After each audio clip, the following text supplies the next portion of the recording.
Hey there, and welcome to That News You Care About, a weekly video game news show from the folks over at That Nerdy Site. Today is Tuesday, November 16th, 2021, and I'm one of your hosts, Logan Wilkinson. Joining me this week is my Phoenix son, Trevor Starkey.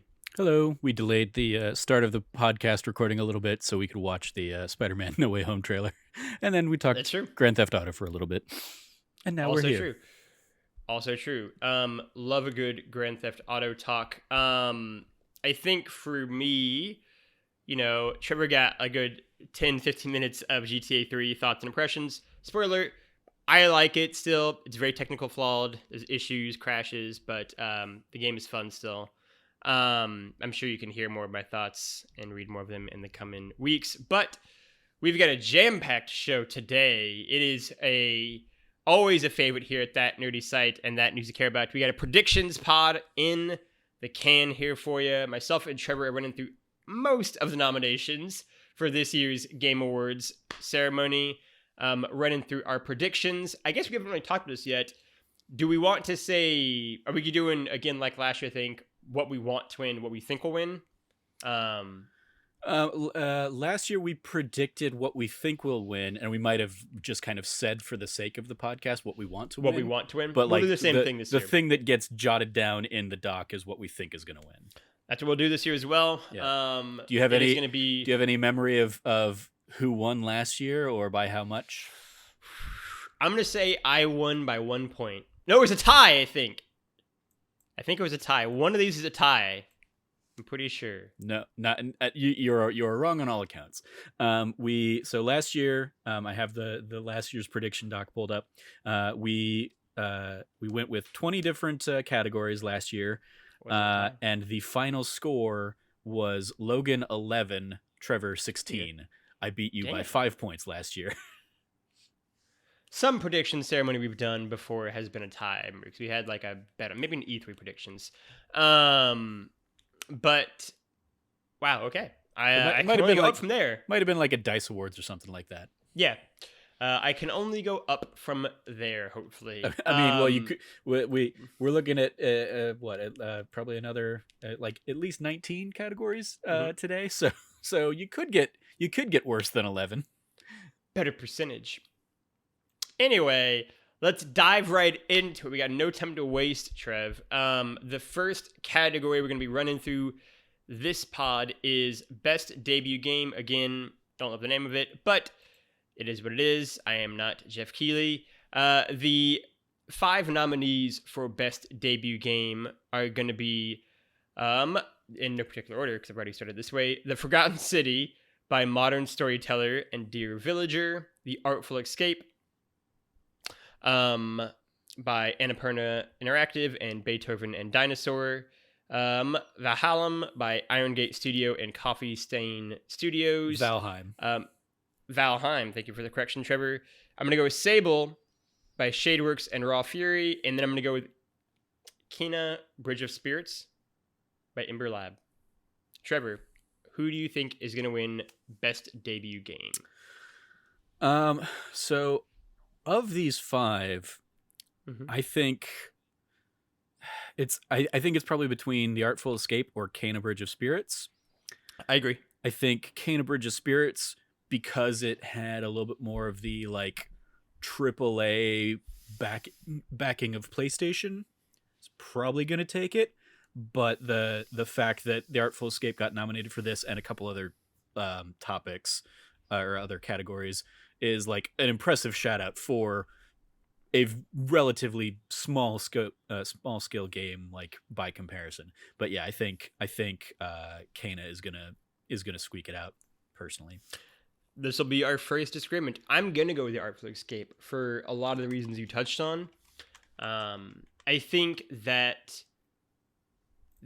game is so weird, and like I think little else people have played. Even just getting that hands-on at PAX, over a year and a half ago now, it's such a unique experience, and it's such a cool idea, and it's so visually interesting, and I think that game immediately just sucks you in. I think in terms of coming out for a debut and just kind of knocking it out of the park and blowing people's expectations away, I think very few people could have expected this strong of an opening for their debut, even more so based off of, I think some of the buzz people talked about it like that being their favorite game of the year, or one of their favorite games of the years. I think Artful Escape will just kind of narrowly edge it out in this category. All right, cool. Next up though, we've got Best Multiplayer Game. Here, the 6 nominees are Back 4 Blood, It Takes Two, Knockout City, Monster Hunter Rise, New World, and Valheim. Trevor? I think this one's going to go to It Takes Two. I think especially as it is the the odd man out here in terms of like it's a co-op game compared to a lot of these other competitive or like MMO type multiplayer games. I think that's where it's gonna shine. And then also just It Takes Two of these games. It Takes Two is one that gets nominated for, again, many awards throughout. So I think it's gonna it had buzz early in the year and it was able to kind of maintain that buzz all the way through. So yeah, I think it's also unique in that it is strictly a multiplayer game. Like you can't play this one single player compared to the other ones. Like you can play and then you'll matchmake with somebody. Can't really do that with It Takes Two. So I think that's another thing that is like just an element of its multiplayerness. But yeah, It Takes Two. It's my vote on this one. I will also pick It Takes Two. I think it's by far the one that's had the most buzz out of any of these games. We have an entire Let's Play series up on youtube.com that you can go watch of myself and Trevor's journey. It was a lot of fun. The game is very strange. I think it is a up and down ride. It kind of hits a lot of weird emotional notes, including horror at what you're doing at times. yeah. It's a spoiler. It gets nominated for the best family game too, and I'm like, there are some moments in there that are not family friendly, that are very traumatic if you're trying to play this as a family game. But it's again a little bit like Artful Escape. I think it is a really unique title. That the idea to make it only playable co-op, I sort of love. And while I think the game is flawed and has issues, I think it's also really cool and a really neat idea. And I think it's mostly executed well. So I'm also going to pick It Takes Two. Yeah. We're going to do after best sim and strategy game. That's the next one kind of in the Wikipedia ranking. We certainly can, or we can pivot immediately to best sports racing game. Yeah, I would say we skip it because we didn't do that one last year. We're pivoting We're going to pivot. The one thing I want to throw out on that one, so the nominees for best sim and strategy are Age of Empires 4, Evil Genius 2, Humankind, Inscription, and Microsoft Flight Simulator. And the thing I just want to mention, Microsoft Flight Simulator won this category last year, so it seems very unfair that it has like made the category again, presumably off the back of the Series X version of the game this year. But yeah, it's just like, you've already won the award. Why did you get nominated again? So, I mean, like, and knowing that, like, if I were to predict, that might be my prediction. Just was like, well, it won it last year, might as well win it again. But yeah, we will certainly skip past it. Yeah, we'll bounce past that, but Trevor echoes all of my own sentiments, I will tell you. Then let's jump to Best Sports Racing Game, where the 5 nominees here are F1 2021, FIFA 21, Hot Wheels Unleashed, Forza Horizon 5, and Riders Republic. The first thing I'm going to say is a thing I saw a few people mention online. I know Mario Not Bros and Kyle kind of talked about this a little bit. It is year after year a shame that MLB The Show does not get the respect from really a lot of these big award ceremonies, because it is almost routinely the best sports game on the market. For a long time, it was just because it was kind of sequestered on one console platform. It is an absolute shame how fast of a turnaround that is, and how much they do every year to improve those games, and how much work goes into them is incredible. It should absolutely, at the very least, be nominated for one of these awards, especially considering FIFA 21 is nominated for one of these awards. But nonetheless, it is not. The answer here, I think we will share, is going to be Forza Horizon 5. But it is a shame MLB The Show is not this nominated. I agree with all of that, including the nomination of Forza Horizon 5. That's the only one I've played. But I mean, I would absolutely, especially since MLB The Show was this like weird multi-platform thing and on Game Pass, so a ton of more people got to play it, and I think it just speaks to the nominating committee, just not baseball people. They're not like if they're sports people, they're the racing, or they are, because it's a global thing, they're going to be more everyone plays FIFA, like FIFA or other racing things. Like I will say, of this list, I would have expected to see MLB The Show on over Riders Republic maybe, but like Hot Wheels Unleashed surprised a ton of people with how good that game came out. So I think it is fitting that it at least got a nomination. But I think this is Forza Horizon's game. This is one of the easiest, I think, to win. Agreed. After that, we've got Best Family Game.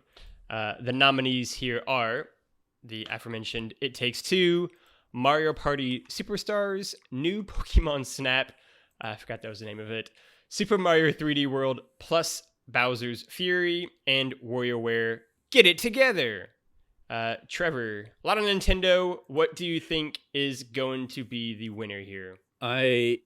So as much as I have a personal distaste for Joseph Ferris, I do love the poetic irony of the guy who is out there screaming "fuck the Oscars," never forget, winning what is almost every other year the Nintendo award.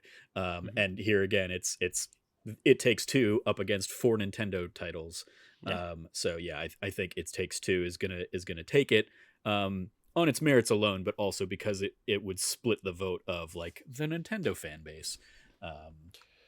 It's really interesting. This to me is actually one of the categories that I could see going almost 4 different ways, right? And I wouldn't really be surprised.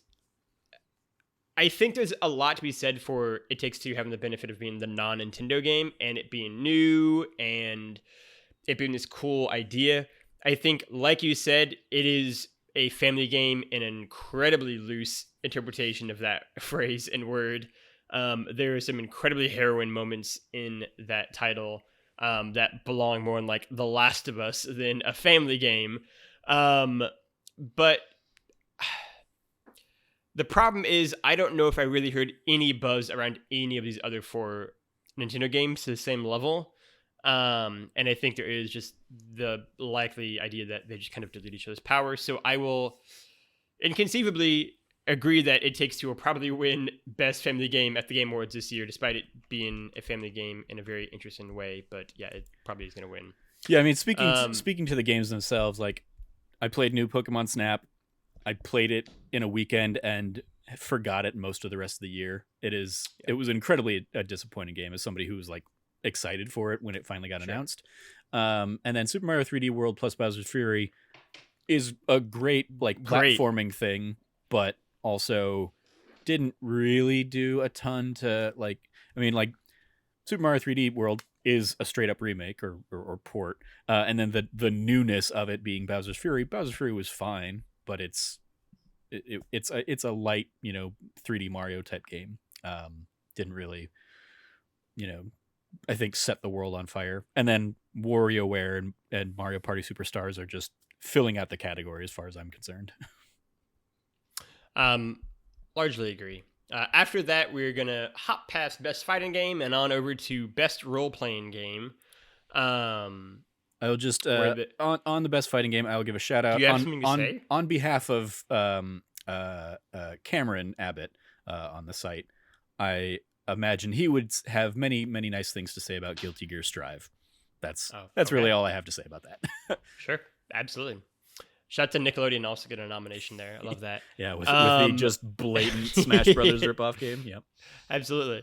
Best RPG, we've got Cyberpunk 2077. This is a weird. Have they established what the deadlines are to make these? Yeah, I mean, like it depends on basically when things come out, and because Cyberpunk got pushed out of the like window last year, it's like a holdover from like it came out basically right after the nomination window for last year ended. Last year.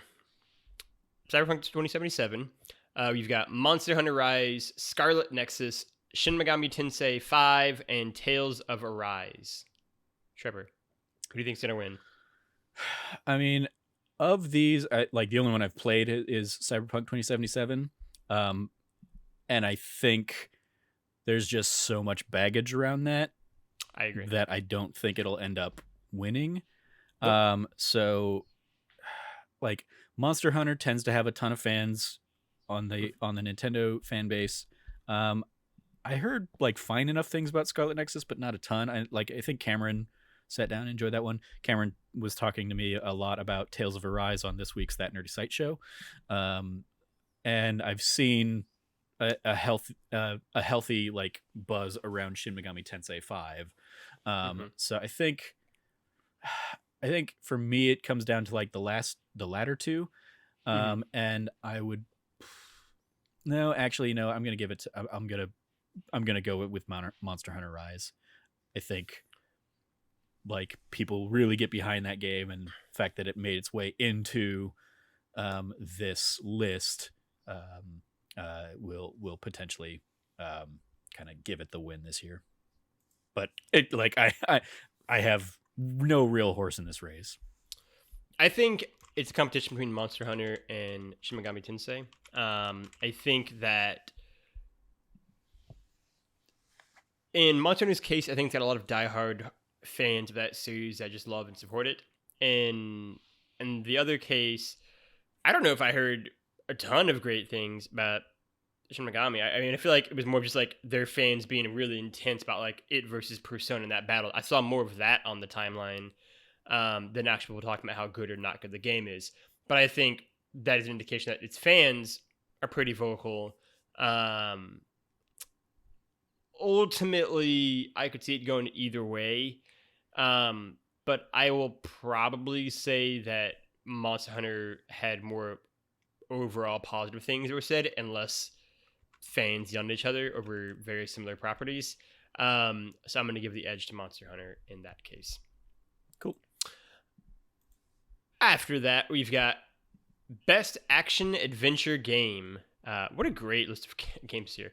We've got Marvel's Guardians of the Galaxy, Metroid Dread, Ratchet & Clank Rift Apart, Resident Evil Village, and Psychonauts 2. Trevor, this is a stacked category this year. Yeah. I'm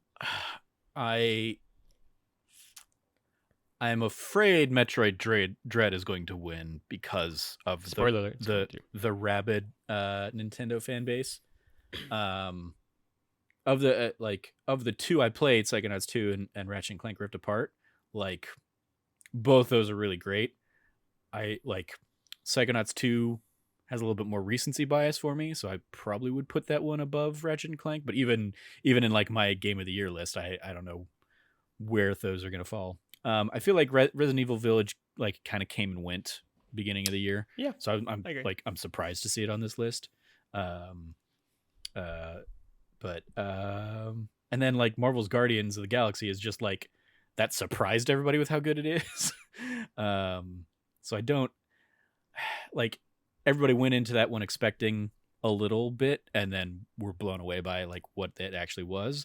Whereas like people that love Metroid really loved Metroid Dread. And yeah, I think it has the Nintendo factor behind it. So I think it's probably going to be Metroid Dread. It's probably what I'm going to put my vote behind. Yeah, I think it's definitely going to be Metroid Dread. I think this is sort of the inverse of the It Takes Two situation. I think the other ones are all kind of split in the anti-Nintendo vote. I think people really loved Metroid Dread. And me and you don't get that as people who don't really care about Metroid in any sort of like really intense way. And who are also just prone to be a little tongue-in-cheek with Nintendo in general. people loved that game and they would not let you not know about it. And I think all of the other games on the list outside of Metroid Dread are ones where people were either surprised by how good it was, like Guardians of the Galaxy, really talked about it a lot, and then it kind of died away, like Resident Evil Village, or people thought it was great, buzzed a lot about it, and then it's kind of died down as the years gone on, like Ratchet and Clank, or people, I feel like, just didn't really talk about it at all, which is Psychonauts 2. Like, you're the person I've heard talk the most about Psychonauts 2. And so for me, it's a situation where it's got the Nintendo bump. It's got the fact that its fans are really intense about how great it is, about how it's like the best game of the year, all this kind of stuff. And then it's got the benefit of having coming out late enough in the year where like the buzz around it hasn't died down. It's got a sustained buzz. It's got a sustained push. People are talking about it again for Game of the Year nomination. I think it's gonna be Metroid Dread. Kind of a romp, honestly. Yeah, it's a shame. I don't know if it would have gone in here under action adventure or if it would have been under action, but it's a shame that Hitman 3 did not get any love. We'll get there.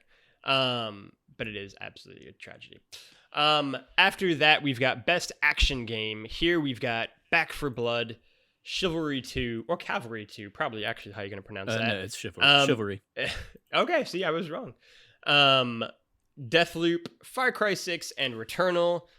A little bit like the last category, but even more, I think this is one of the night's biggest slam dunks. I assume you agree. It is going to be Deathloop that will win this. I think Deathloop has the best shot of winning this, unless people do that thing where they're like, well, I'm going to give Deathloop Game of the Year, so I'm going to give Returnal Best Action Game or something like that. If depending on how voters decide to bank on that one. But yeah, I think of these, I would go with Deathloop as well. Yeah. After that, we've got innovation and accessibility. Here the nominees are Far Cry 6, Forza Horizon 5, Marvel's Guardians of the Galaxy, Ratchet and Clank Rift Apart, and The Veil, Shadow of the Crown. Trevor, your winner? I mean, it's tough because I don't know what Far Cry 6 or Marvel or Guardians of the Galaxy or The Veil Shadow of the Crown did for accessibility. Like, I don't know what their options. I know Ubisoft tends to do a lot of accessibility things, so I can assume Far Cry 6 has all those things kind of in there.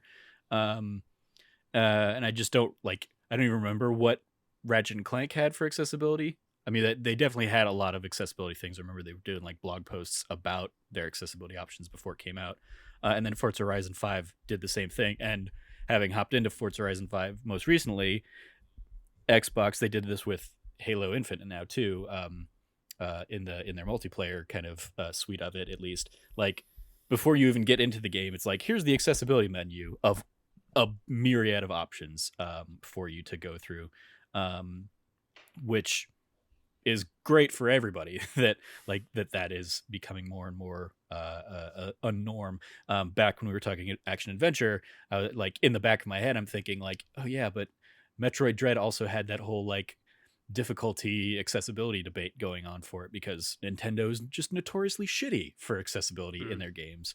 Frustratingly so for like how family friendly and like theoretically accessible they want to be for like kids, but the fact that they just refuse to do stuff for disabilities is agonizing. So from freshness of mind, I'm going to say Forza Horizon 5, especially because I think it also is going to bank on that like news that they even are going to have sign language interpreters in the cutscenes as a patched in accessibility feature. And I like, A, that's really cool. And B, I just think it shows that they're not ready to just sit on the laurels of it being an accessible game already. They're continuing to try and make it even more accessible, even though it's already out. I think it's absolutely going to be Forza Horizon. I think that it is incredible, the accessibility features they've put in that game. going from the sign language interpreters to the fact that there's an extra element of difficulty in accessibility for a like high performance racing game, I feel like. And I think they absolutely smashed it out of the park. I absolutely want to give a shout out to Ratchet and Clank as well. Like you said, they had really cool blog posts throughout the rollout of that game, detailing the different kind of features they were including and what they were kind of trying to do to make the game more accessible. And like you said, like I know that we keep not picking their games to win, but Ubisoft really is doing really cool things in terms of accessibility within their games and making that a priority in terms of game design. And so I'd be remiss if I didn't give them a shout out as well. But I think it's absolutely going to be Forza Horizon.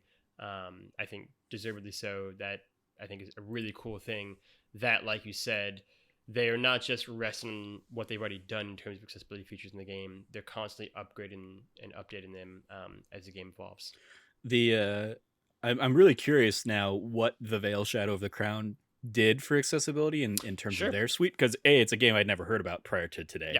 But on top of that, like Psychonauts 2 is another game that has like a ton of accessibility built into the game, including like a lot of kind of like trigger warnings of like, hey, these are the kind of ideas that this game, which is a game about, you know, dealing with kind of mental issues, are going to touch on and address, and they try and like deal with those things. So the fact that like it didn't get a nod and this other game I've never really heard of did over on top of it suggests that the Veil must be doing something at least. Next up, we're hopping categories all the way up to Best Indie Game, where we've got, I think, one of the most divisive nominee slates I saw on the timeline today. People really had some beef with some of these nominees, including the first one, 12 Minutes, followed by Kenna Bridge of Spirits, Death's Door, Inscription, and Loop Hero. Trevor, who do you think is going to take it on the big night? I mean, going back to the best debut indie versus like this one, the fact that like Kenna Bridge of Spirits makes the overall best indie game list as well as that best debut indie game list, I think it's probably got a little bit more of the support behind it. But people were also fucking crazy for Death's Door. So I could see Death's Door taking it as well. I think, just to stick by my earlier vote, I'm going to go with Kenna Bridge of Spirits. Do it.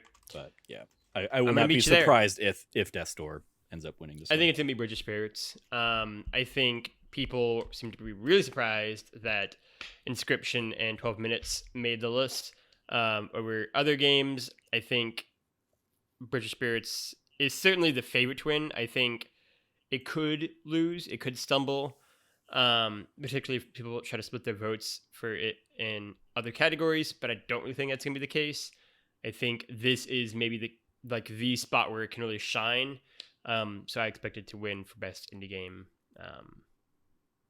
And I think it will. 12 Minutes being on there, like I didn't hate 12 Minutes as much as like a lot of people did. Yeah, I was gonna but say. It definitely strikes me as a like Annapurna really pulled the For Your Consideration kind of like Oscars like campaign. Hey, it's not a game that a ton of people were like behind, but it was, you know, on enough people's minds that it makes the cut. Some people loved that game. Yeah. After that, we've got, pull it back up. Games for Impact. We've got Before Your Eyes, Boyfriend Dungeon. I'm going to go with Chicory, A Colorful Tale. Yeah. And Life is Strange 2 Colors and No Longer Home. I am going to assume what your answer is, Trevor, but maybe prove me wrong. What do you think is going to win for Games for Impact? Oh, my choice is definitely Life is Strange True Colors. Yeah. I love Boyfriend Dungeon, and I had a fun enough time with Chicory, A Colorful Tale. But Life is Strange True Colors is one of my favorite games of the year. And I'm sad it didn't get more love in the nominees list, but I'm glad it makes its way into this category. I think this is a natural place for Life is Strange games to kind of shine. I'm pretty sure they've won this category in the past, and I will not be at all surprised if they take it again this year. I agree. Life is Strange True Colors is one of the games I'm most excited to play come Game of the Year kind of wrap-up time here in the next month or so. It is the game probably that Trevor Starkey has most implored me to play that's come out this year. I want to talk about it with people, and nobody else at no one else at the site has played it yet, so I'm just kind of stuck here twiddling my thumbs on it. I'm very excited to check it out. Maybe during Thanksgiving break, actually, it would be a really good time to play that, because I'll be... Yeah. But yeah, I'm very excited to check it out. I think it is...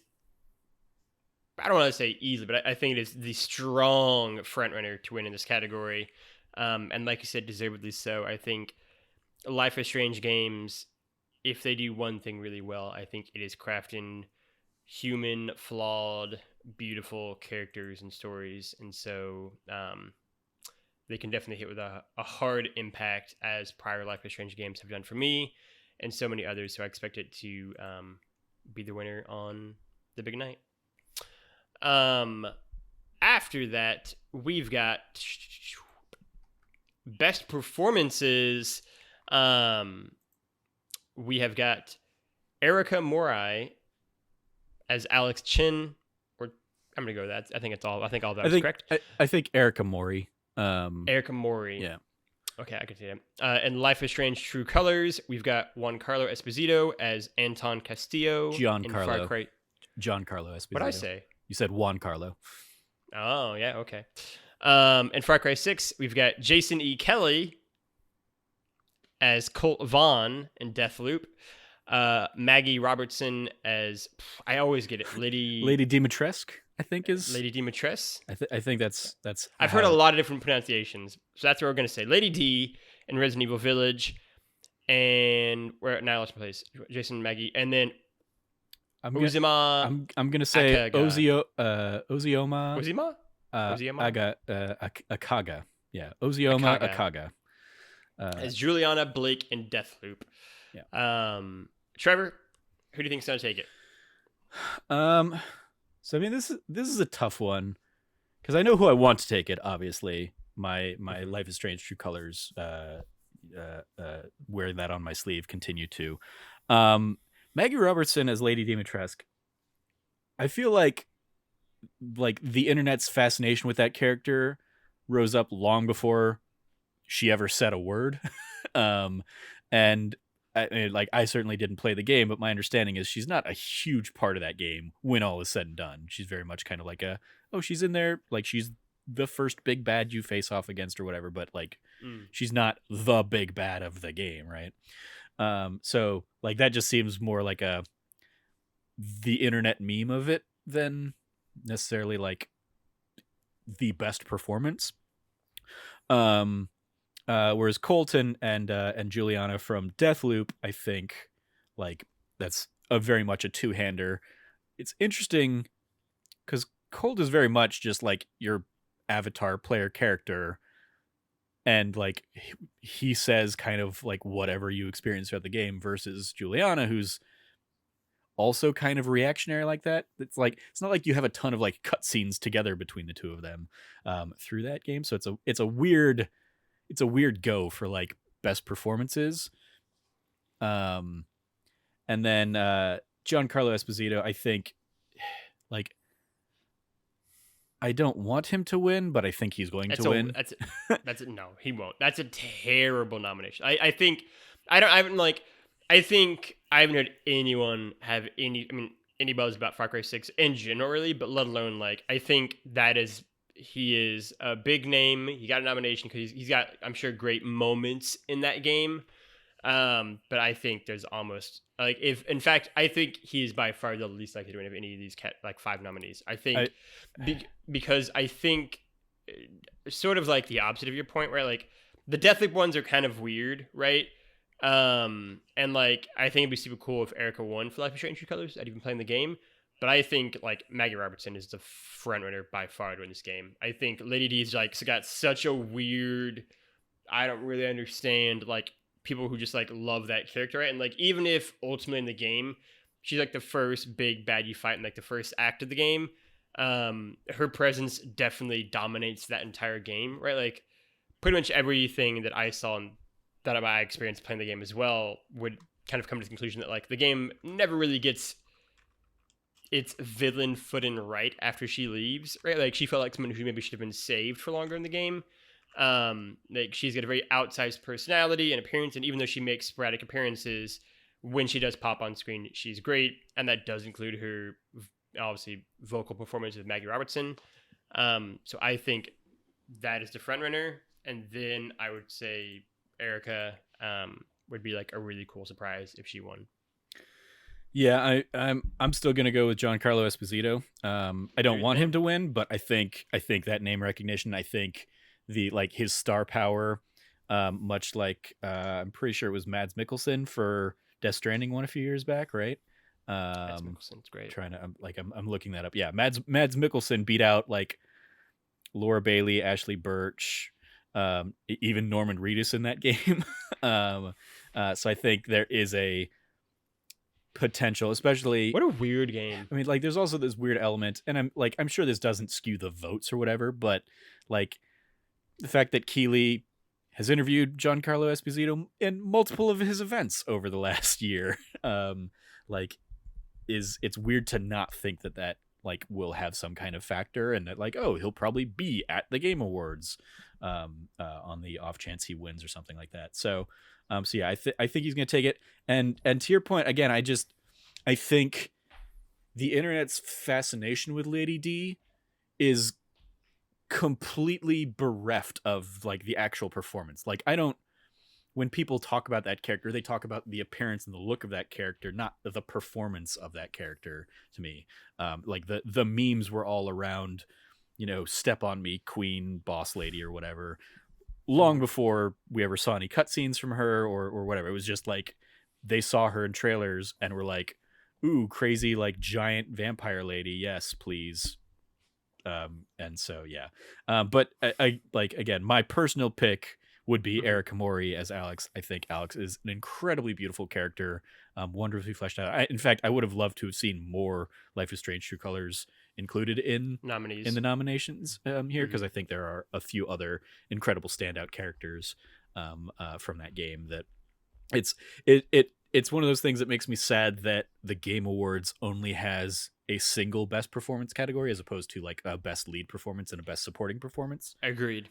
Because I think there would have been a lot of opportunity for those to shine, especially because like, I mean, this does like the fact that like Ratchet and Clank characters didn't make the cut, and I thought had some really good moments. Again, going back to like Psychonauts has some really good performances in it as well. Not even that. I mean, to your point, I mean, there are years, right, where like, I mean, The Last of Us, right? And the idea that you can only honor one of Troy Baker or Troy Baker or Ashley Johnson's performance, right? Even though both deliver knockout punches in the first one, let alone get to The Last of Us Part 2, right? And all the great performances there, right? Like, I think there's a reason why you kind of nominate multiple people, right? Whether it's like the Emmys or Oscars, it's because sometimes it can be multiple stellar performances that are impossible to kind of compare against each other. But yeah, those are my predictions for that category. It's shocking that Cyberpunk, for all its flaws, the fact that Cyberpunk made its way into some of the awards, but then Keanu Reeves does not get a best performance nod. Like that, the nominating committee clearly forgot about that aspect of Cyberpunk for this last year. Yeah, because whatever. After that, we're in the final 6 here. First up is Best Audio Design. We've got Deathloop, Forza Horizon 5, Ratchet and Clank Rift Apart, Resident Evil Village, and Returnal. Trevor, who do you think is going to win? I think Forza Horizon 5, probably my pick of this batch. It's I would say it's probably that or Resident Evil Village, because obviously sound design is such a key component to horror games like that. I'm gonna have a dark horse pick then. But yeah, I think I'm gonna go with Forza Horizon 5 and just like it's like it does the audio design stuff that like a Bungie game or you know a Treyarch or somebody does for like shooters. Forza does that for racing, and game sounds real good when I play it here at home. So yeah, I think Forza takes the pick for me. I respect both those. The Resident Evil shout out as well. I think sound design is a huge element in horror games and can make or break one. But my pick is actually going to be Ratchet and Clank. I think beginning with the, God, was it 2016 remake?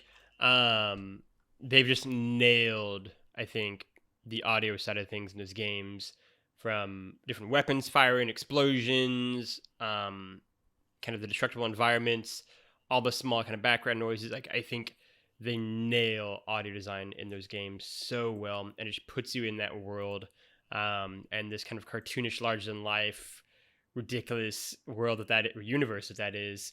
And so I think Ratchet and Clank will and should take home the award. Cool. Games real pretty too, which we'll get to. After that, we have got Best Score in Music. Here we've got Cyberpunk 2077, Deathloop, Near Replicant, Marvel's Guardians of the Galaxy, and The Artful Escape. I'm really curious to hear what you think is going to win, Trevor, for this one, because you might disagree again.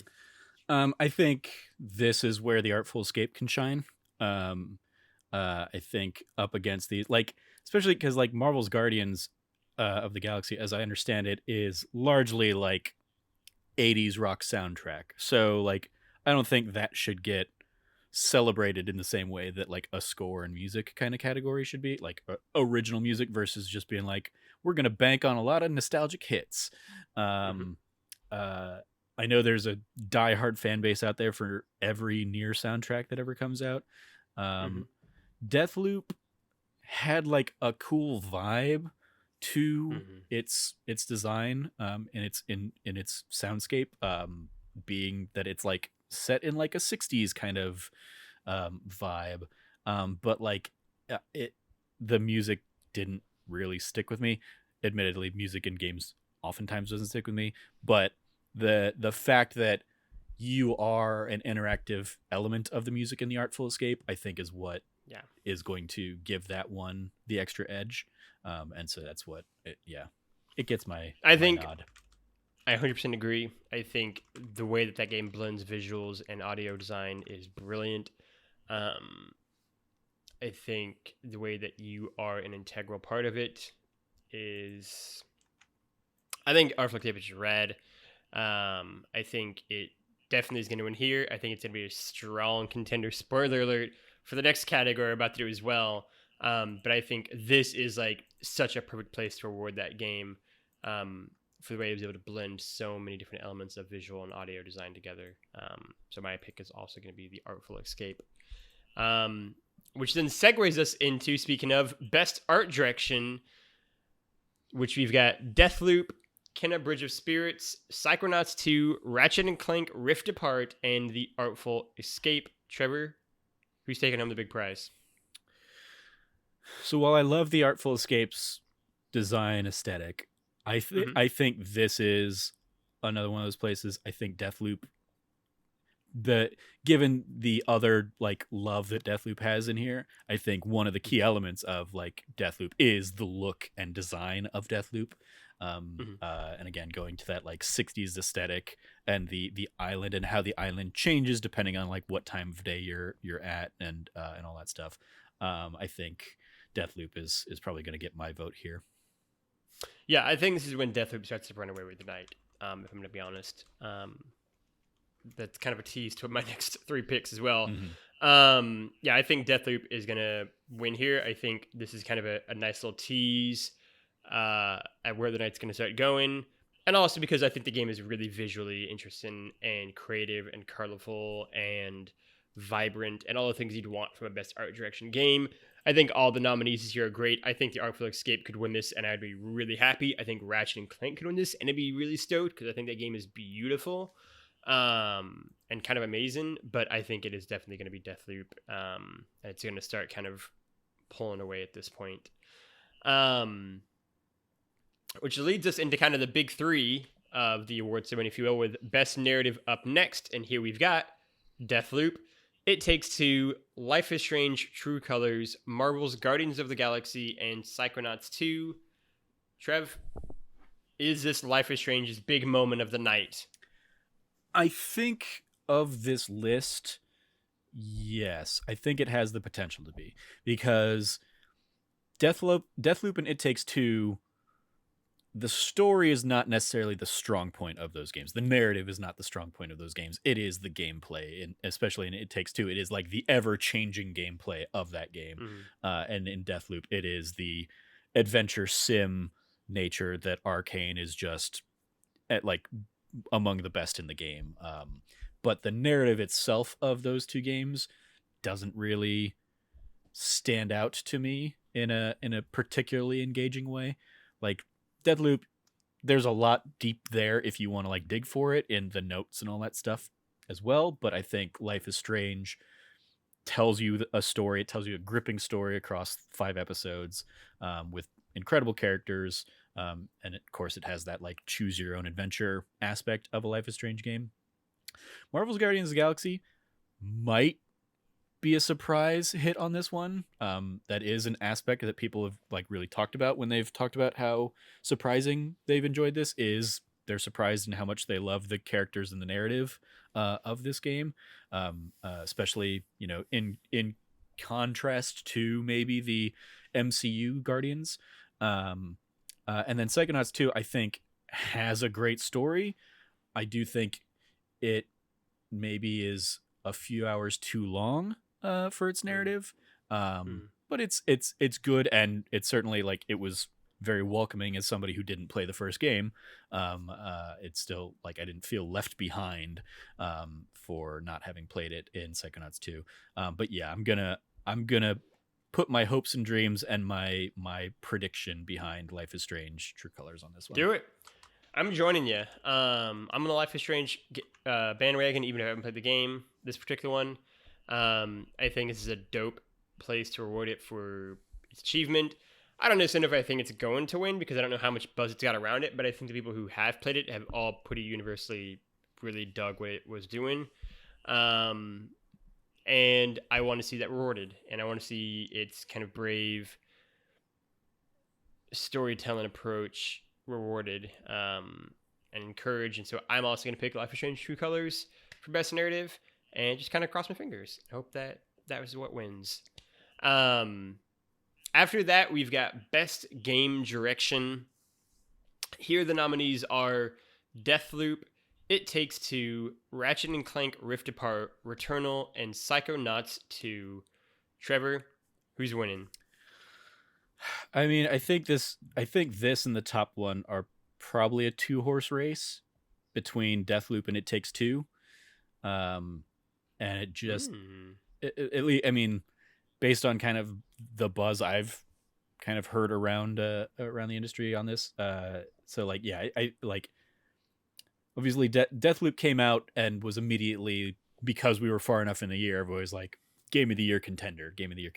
Mm-hmm. It Takes Two was a Game of the Year contender very early on in the year. And people were like people were playing it and surprised at how much fun they had with it, and saying like, I will not be surprised if this, is near the top of my list at the end of the year when all is said and done. I think speaking specifically to direction, I think It Takes Two has incredible gameplay direction, but less so on the story narrative side of things, as we just touched on. So I think Deathloop probably takes the edge for me in the pure like game design aspect of the game. I think it is Deathloop is incredibly well designed. And I say that despite I finished that game and like immediately like have went on to other things and have not gone back to Deathloop. It is not in a way that like it's fascinating to me because like I love for the Dishonored games, I love going through that game like as a high or like as a, you know, kill everybody run and then a full stealth run. And like I love playing that game different ways. And you don't really do that in Deathloop. Because there isn't like a non-lethal approach to that game. Like you can't non-lethally take enemies out. It's only lethal stuff. But in playing the game, you kind of like tackle different challenges. Like you go through and try and be completely stealthy, or you go through and you like just try and murder everybody. It's completely up to you. There's no like reward for doing it one way or the other, apart from, you know, a handful of trophies or whatever. And so like I played it the way I wanted to play it, and I was like, the game didn't like punish me for trying to play it that way I wanted to play it. And I think but it has like a million other ways that you could play it if you wanted to. So I think Deathloop probably will eke out game direction. Yeah. I think Deathloop is going to run away with game direction. I don't even think It Takes Two is the runner-up in this category, actually. I think Ratchet and Clank Rift Apart or Psychonauts 2 probably the runner-up in terms of just like games direction. I think they fit really well in that particular category, in particular Ratchet and Clank. Just what it does from like a game design perspective, I think is like really, really, really intense and rad. And even like, you know, I think It Takes Two, and maybe you like It Takes Two more than me. I don't know. Maybe the industry likes It Takes Two more than me. I think so much of that game is actually its narrative beats, and the traumatic nature of them. And then I think its game design is like really cool in terms of like how it keeps switching up the different elements of it and how it, you know, coexist in that cooperative space and balancing one player's skills with another. But like, I think when you compare it to other games certainly in this category, I think it falls to a Deathloop or a Ratchet and Clank, just personally speaking. I think, I mean, my memories of It Takes Two, and I feel like the conversation you and I had kind of when we finished the game, and I feel like a lot of people were having this conversation as well, was like, it's not that the narrative was bad necessarily, but it wasn't well paced. Like the thing was like, those characters are terrible characters for like 80% of the game, and it tries to spend the last 20% of the game redeeming them, and it's like by that point it's too late to try like to effectively redeem them, and you're just kind of left with like the sour taste of like the traumatic and terrible things they did. Their whole overhead mission is to make their daughter cry for the first 3/4 of that game. Yeah. And only after spending hours trying to do it and then they achieve it, do they then go, maybe this wasn't the way to become good people again. Yeah. Who could think? So when I say like the narrative was like one of the weaker elements of that, it's sure. That was in comparison to the incredible gameplay that game had throughout, and the narrative was like it was those kinds of issues, pacing, stuff like that, and then it was also just like, you know, a lot of it was very like cliched rom-com or, you know, broken family kind of story elements, versus like a real solid like examination of original a relationship. It was like the gameplay was like the number one thing of that game, and narrative was like well below the gameplay for me. But yeah, I agree that it'll be Deathloop.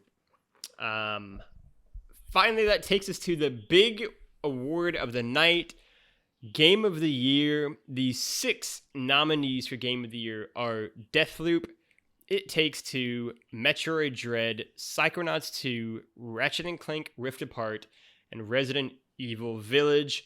I saw a few people talking about this. I actually love this list of games. I think 2021 has been a really weird, eclectic year for games.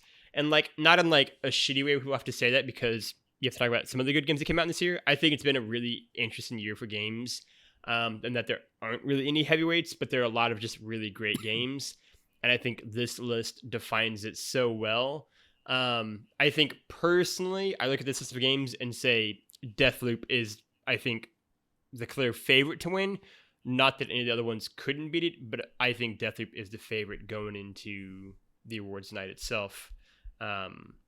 Do you agree on that, Trevor? Yeah, I do. I agree with the kind of the sentiment leading into that as well. That like a lot of the buzz online today may be like, oh, like it's same like we had, I think, the last couple years even really, of people immediately being like, oh my god, look at like what a weak game of the year list or whatever. It's like, no, like those are all great games on that list. And it's just like people look at that, and if they don't see like the one universal standout, like 2018 a God of War or Red Dead Redemption, you know, like, or those like two, like these are the clear game of the year, like it's gonna be this game kind of thing, like it's looked at as like a weaker list. I'm like, all of these games are so, I mean, like, again, like Metroid Dread, not gonna be my kind of thing, and neither is Resident Evil Village, but I played through the other 4 games on that list, and I would like, they're all going to be in my game of the year conversation, hands down, easily. And so I think it's absolutely like a standout year for games. It's interesting because, again, going to like the top 2 of kind of the game of the year game awards conversation for me, as I kind of alluded to in game direction, is like a Deathloop versus It Takes Two kind of mentality of like, is it going to be the big AAA budget, or is it going to be the, you know, the indie darling It Takes Two kind of vibes? And It Takes Two for me would have a potential of like an even better shot if I could play it alone, if I could go back and play it again and like refresh my memory on it. But I have to have another player for that. I can't just try and like solo that or anything like that. So I think that's like a weakness for me personally, is like the fact that it's almost like a weird accessibility thing. Like I can't play this game by myself, and I don't have like typically the social ecosystem to invite us a player to for the game. So Deathloop, like I think ekes by on that regard, but like it'd be fascinating if I did try and like factor in a recency bias or a recency element by like revisiting It Takes Two this late in the year. How would it stack up against Deathloop or some of the other games that I played here later in the last half of the year? It's interesting for me. It's a little bit reminiscent of 2012 and the conversation around Journey versus The Walking Dead. And I've never forgotten what Greg Miller, formerly of IGN, said at the time, where he talked about how his, you know, he loved Walking Dead Season 1, right? Like that was a game that meant a lot to him, that was really impactful, that he thought was a great experience. But it was also flawed and buggy, and it didn't work on certain consoles, and it would crash, and had all these other issues. And so he couldn't in good conscience go out and say, this is the best game of the year. This is the game of the year, right? And so he voted for Journey. And I sort of am in the same vein with a Deathloop and an It Takes Two perspective. I don't think It Takes Two would be second on this list for me personally. But if it was, I think ultimately for me, I look at this and say, you might not like Deathloop. You might think it is not your cup of tea. It's got issues, all that kind of stuff. But I think in It Takes Two case, it has actual issues, right? Like it's got pacing problems. I think the narrative, like I said, is not really that original. I think it can drag at times. I think it doesn't know its tone for chunks of that game and can like veer really hard in one direction. And I think its gameplay is pretty great. And so for me, looking at this, if I was, you know, a member of the jury and having to vote on this, I would say I had a really great experience playing It Takes Two. It was one of my favorite gaming experiences of the year, playing that with you on the Let's Play series. It was a ton of fun. I really enjoyed that, right? Like that singular experience, I might ultimately have fonder memories of than when I play Deathloop right next month. But I think Deathloop will be the better overall experience when I have to say, what is the game of the year, right? Yeah. And I think that will ultimately be the argument that probably sways more people. I'm sure a lot of people had some very similar experiences like to me and you, where they had a great time playing It Takes Two, but at no point in time playing the game was it like, this is going to be game of the year for me. So ultimately, I would say the winner will be Deathloop. Cool. There we go. That is all the things. All the predictions are in. Stay tuned for a few weeks from now, like a month from now, I guess, technically, to see who will win the prize and get a special award that we will think of in a month's time. Portillo's. It's a Portillo's bet. Whoever gets the most pays for Portillo's. We can actually do that. Yes, absolutely. It'll be a Portillo's bet. That is that. We're gonna shift over. I'm gonna throw it to Trevor because he's got a super important shout out for this week. Trevor, go ahead. Yeah. So obviously, like, we're recording this on Tuesday, and while Game Awards was certainly some news of the day, and pretty much the topic of the show we kind of settled on last week when they were like, hey, the Game Award announcements or the nominations are going to go up on Tuesday. That's going to be the topic of the show. But obviously, the big story today was the Wall Street Journal article about Activision CEO Bobby Kotick knew for years about sexual misconduct allegations at video game giant, i.e. Activision Blizzard. That was some wonderful reporting by Kirsten, Ben Fritz, and Sarah E. Needleman, that as the day went on kind of evolved into, all right, like, is this finally the smoking gun that's going to like get Bobby Kotick to resign or get the board to act and like remove him from power? And then the board basically came out and, stood in support of Bobby Kotick. So Activision Blizzard staff staged a walkout today.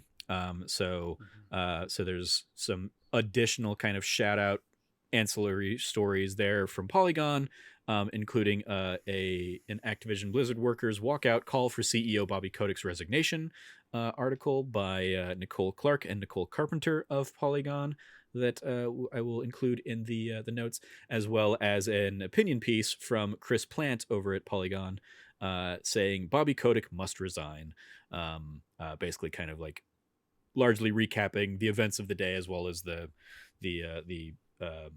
lawsuits that have kind of led up to this and all the conversations that have been happening for the last many months in the games industry, specifically around Activision Blizzard.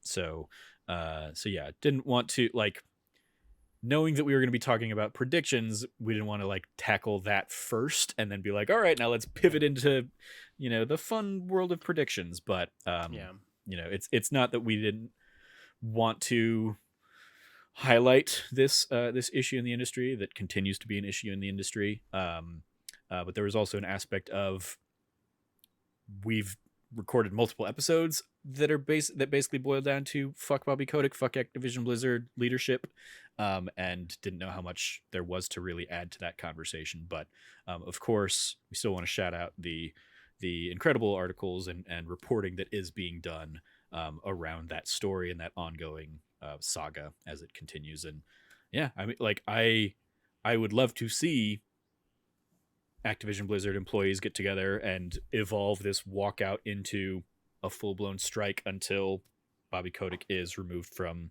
his power, because he clearly is not going to look out for his staff, and his staff can't trust in him to look out for them.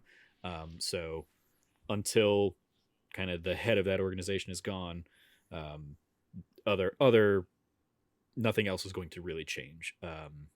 It's incredibly disappointing, and it's incredibly disappointing, but also incredibly predictable that the board of directors that have made hundreds of thousands, if not millions of dollars off of him and his leadership of the company are going to continue to support him because they think this will blow over like it often does. But yeah, shout out to those articles. They'll all be linked in the description below. And fuck Activision Blizzard. Fuck Bobby Kotick. Yeah. He can eat shit and die for all I care. Only thing I'll add on to that as well is, obviously we stand with all the people who are walking out, who are trying to make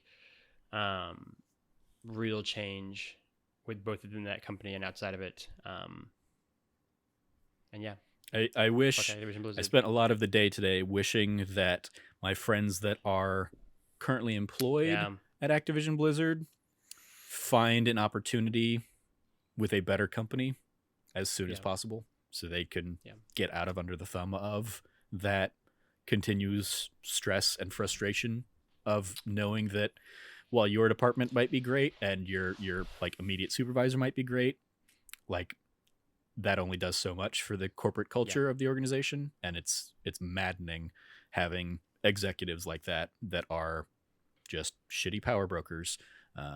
I've dealt with that in some of my previous things, and it's incredibly infuriating. And Agreed. And I want to also shout out our friend and fellow nerd from the site, Jazz, who is also out there saying how shitty this is kind of in our Slack today, and talking about the idea as we see every time these kinds of stories come up that like when abusers in power don't suffer consequences, it makes the abused who have suffered always have to revisit that and like revisit that trauma and that suffering, knowing that like nothing is coming of it for these people, and it's infuriating.